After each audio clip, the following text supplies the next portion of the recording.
Hello and geng, macam di sini.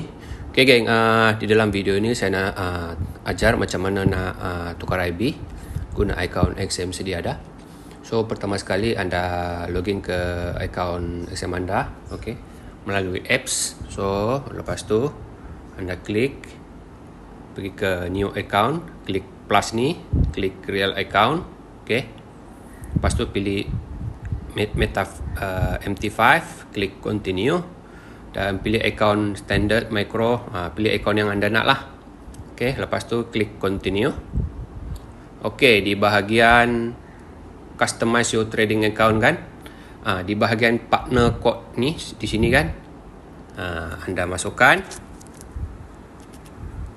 OJPIP. Okay, klik ni, tick I declare, lepas tu klik continue. Alright, selesai. Dan anda boleh depo akaun ni lah. Alright. Okay. So itu saja. Saya tunggu respon anda. Okay.